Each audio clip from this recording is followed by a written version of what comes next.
الذین یأکلون الربا لا یقومون الا کما یقوم الذی یتخبطہ الشیطان من المس ذلک بأنہم قالوا انما البیع مثل الربا وأحل اللہ البیع وحرم الربا فمن جاءہ موعظۃ من ربہ فانتہی فلہ ما سلف وامرہ الی اللہ ومن عاد فاولئک اصحاب النار هم فیہا خالدون۔ صدق اللہ العظیم۔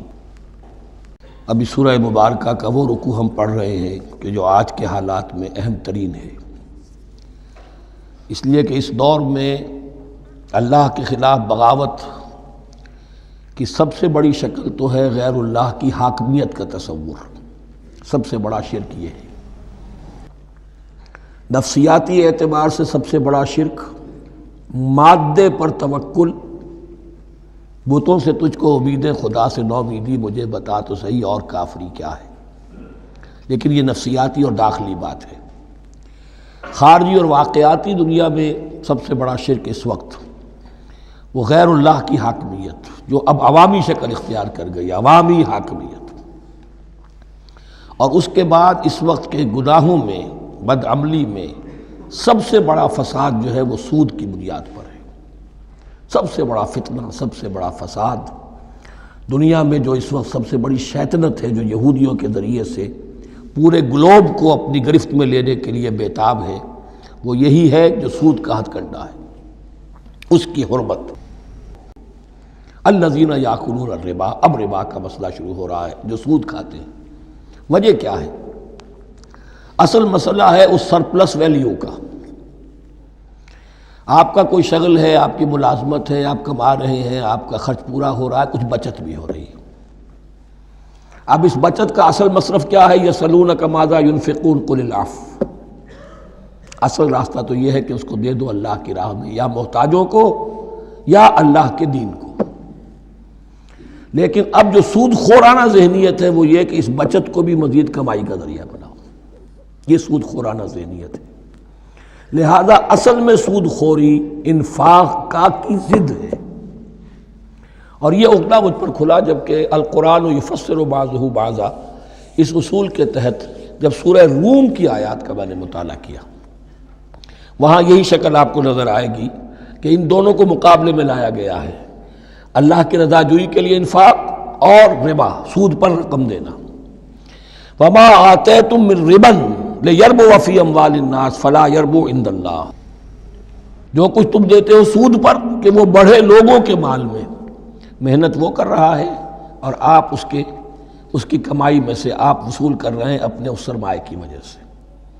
تو یہ گویا کہ آپ کا مال اس کے مال میں اس کی محنت سے بڑھ رہا ہے۔ الذی ما آتیتم من ربا لیربو فی اموال الناس فلا یربو عند اللہ، اللہ کے ہاں بڑھوتری نہیں ہوتی۔ وما آتیتم من زکاۃ تریدون وجہ اللہ فاولئک هم المضعفون، اور وہ جو تم زکوٰۃ اور صدقات میں دے دیتے ہو اللہ کی رضا جوئی کے لیے، تو وہ ہیں جو دوہرے چوہرے کر رہے ہیں، ان کا مال بڑھ رہا ہے، اس کی بڑھوتری ہو رہی ہے۔ تو انفاق فی سبیل اللہ، صدقات، زکوٰۃ، اس کے بالمقابل، اس کے برعکس ہے اپنی اس بچت کے مال کو، اور آپ کو معلوم ہے آج کی بینکنگ سسٹم کا سب سے زیادہ زور بچت کی اسکیم، اور یہ سب کا سب جو ہے در حقیقت saving bank, saving account, save کرو، لیکن سیو کرو مزید کمانے کے لیے۔ سیو جو ہے اس لیے نہیں ہے کہ اپنا پیٹ کاٹو اور غرباء کو دو، اپنا سٹینڈرڈ آف لیونگ کم کرو اور اللہ کے دین کے لیے خرچ کرو، یہ نہیں، بلکہ اس لیے کہ وہ جو تم بچاؤ وہ ہمیں دو، تاکہ وہ ہم سود پر زیادہ رقم، زیادہ شرح سود پر دوسروں کو دے اور تھوڑا شرح سود تمہیں دے دیں۔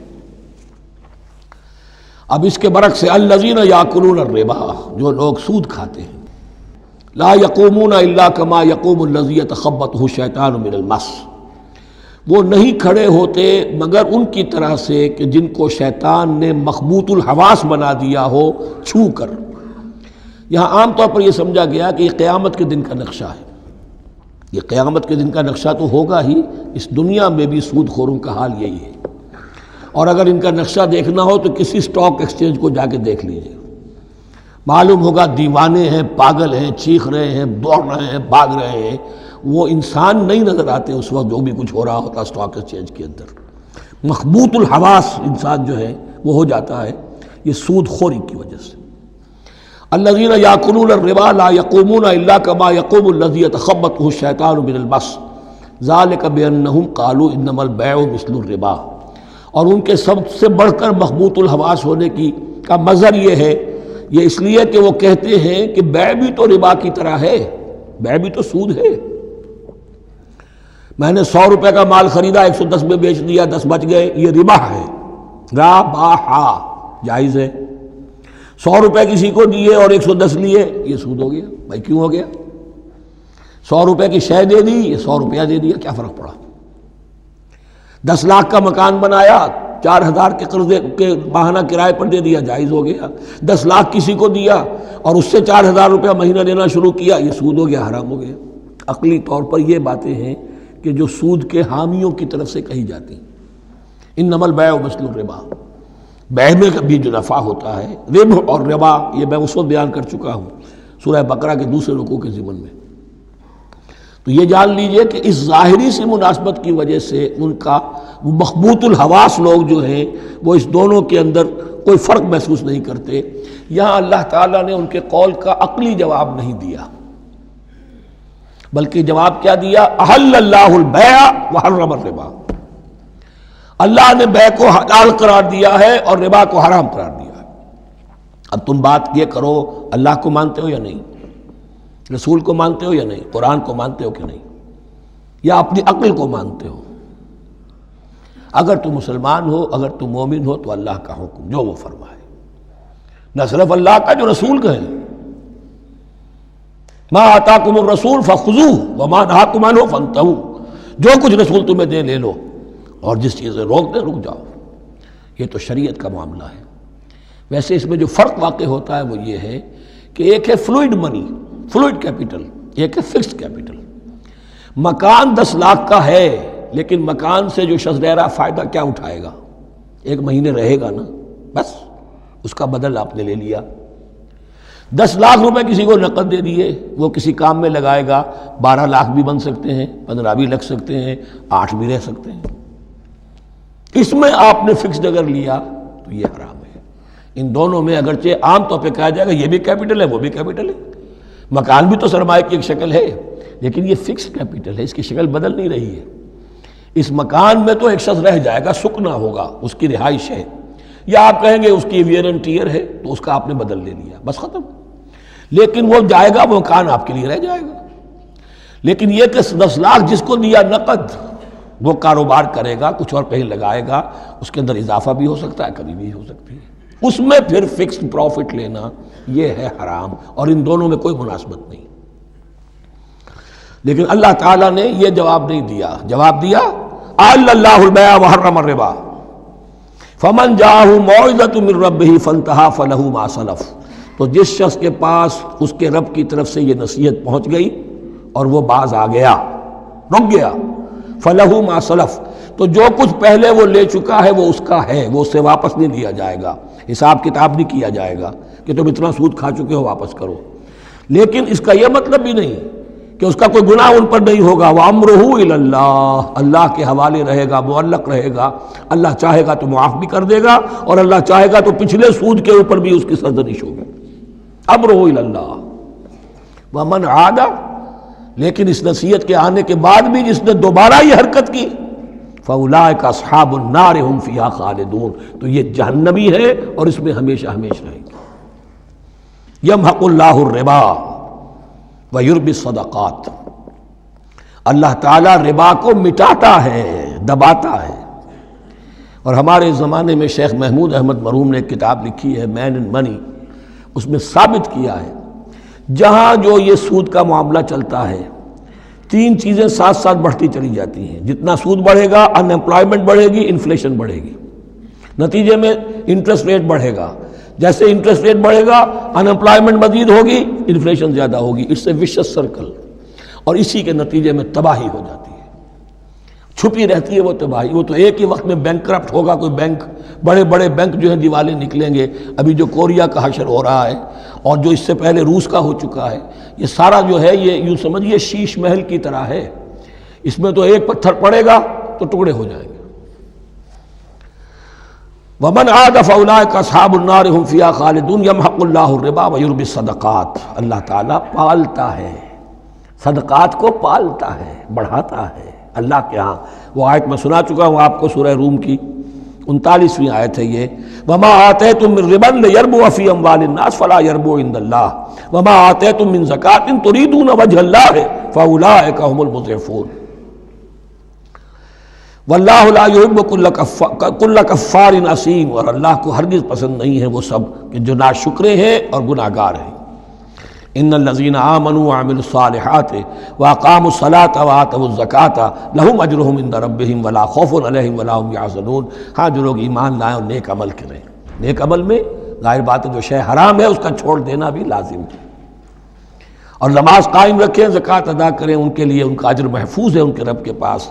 ولا خوف علیہم ولا هم یحزنون. یا ایھا الذین آمنوا اتقوا اللہ وذروا ما بقی من الربا. اے ایمان والو اللہ کا تقوی اختیار کرو اور چھوڑ دو جو رہ گیا ہے سود میں سے. آج فیصلہ کر لو کہ جو بھی کچھ تم نے کسی کو قرض دیا تھا اب اس کا سود چھوڑو. یا ایھا الذین آمنوا اتقوا اللہ وذروا ما بقی من الربا ان کنتم مؤمنین. اگر تم مومن ہو. فَإِن لَمْ تَفْعَلُوا. اور اگر تم نے ایسا نہ کیا، باز نہ آئے، فَاعْذَنُوا تو کان کھول کر سن لو، بِحَرْبٍ مِّنَ اللَّهِ وَرَسُولِهِ اللہ اور اس کے رسول کی طرف سے اعلان جنگ. یہ الٹیمیٹم ہے اگر باز نہیں آتے سود سے. دیکھیے کسی اور گناہ پر یہ بات نہیں آئی، اللہ اور اس کے رسول کی طرف سے اعلان جنگ. وَإِن تُبْتُمْ فَلَكُمْ رُءُوسُ أَمْوَالِكُمْ. اگر تم توبہ کرو تو تمہارے جو اصل راس المال ہے وہ تمہیں لوٹا دیے جائیں گے. سود چھوڑ دو، راس المال واپس لے لو. لا تظلمون ولا تظلمون. نہ تم ظلم کرو سود لے کر اور نہ تم پر ظلم کیا جائے کہ تمہارا راس المال بھی دبا دیا جائے. لا تظلمون ولا تظلمون. وَإِن كَانَ ذُو عُسْرَةٍ. اور اگر تمہارا جو مقروض ہے وہ تنگی میں ہے، وہ تنگ دستی میں ہے، فَنَظِرَةٌ إِلَىٰ مَيْسَرَةٍ. تو انہیں انتظار کرو، پھر اسے مہلت دو کہ اس کی ہاں کشادگی پیدا ہو جائے، آسانی سے وہ آپ کی رقم، آپ کا قرض واپس کر سکے. لیکن اس سے بھی آگے وَأَن تَصَدَّقُوا خَيْرٌ لَكُمْ. تم صدقہ ہی کر دو. تمہارا بھائی غریب تھا، اس کو تم نے قرض دیا تھا، کچھ سود لے کر کھا بھی چکے ہو، اب جو ہے سود، اب تو باقی سود کو تو چھوڑا ہی ہے، اگر وہ راس المال بھی بخش دو اس کو، یہ انفاق ہو جائے گا، یہ قرض حسنہ اللہ کو ہو جائے گا، یہ تمہارا جو ہے ذخیرہ آخرت بن جائے گا. تو یوں سمجھیے کہ جو بھی جو ہے جس کو سرپلس ویلیو میں نے کہا تھا اسلامی معیشت کے اندر، جو بچت ہے آپ کی، اس بچت کا سب سے اونچا مصرف کیا ہے؟ صدقہ دے دو، انفاق کر دو. اس سے کم تر کیا ہے؟ قرض حسنہ. قرض دے دو کسی کو تاکہ وہ اپنی ضرورت چلا لے، اس کا کاروبار رکا ہوا تھا وہ چل پڑے گا اور تمہیں پھر وہ اپنی اصل رقم واپس کر دے گا. یہ قرض حسنہ اس سے کم تر درجہ ہے. تیسرا درجہ ایک اور بھی ہے جو جائز تو ہے مکروہ، پسندیدہ نہیں ہے. تم زیادہ ہی خسیس ہو، چلو مزاربت پر دے دو، اور مزاربت یہ ہے کہ رقم تمہاری کام وہ کرے گا. اگر بچت ہو جائے تو تم بھی لے لینا، اگر نقصان ہو جائے تو کوئی تاوان نہیں لے سکتے اس سے. یہ ہے مزاربت. اس کے بعد اگر تم کہو کہ میں دے رہا ہوں، مجھے اتنے % تو بہرحال تم نے دینا ہی دینا ہے، اس سے بڑھ کر حرام شے کوئی نہیں.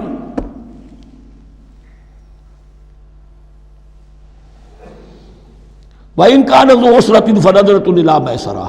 تو اگر وہ ہے مقروض تمہارا، وہ تنگی میں ہے، تو پھر انتظار کرو، اسے مہلت دو اس کی کشائش تک. وَأَن تَصَدَّقُوا خَيْرٌ لَكُمْ. اور اگر تم صدقہ ہی کر دو، خیرات کر دو، دے دو، بخش دو، وہ تمہارے لیے بہتر ہوگا. ان کنتم تعلمون. اگر تم جانتے ہو، اگر وہ حکمت تمہارے اندر آ گئی ہے، اگر تم اولو الالباب ہو، اگر تم سمجھدار ہو، تو جو کچھ تمہیں بچت اس سے ہوگی، جو اللہ کے ہاں اجر و ثواب ملے گا، وہ تمہیں یہ رقم واپس لے کر جو ہے اس سے کیا مل جائے گا.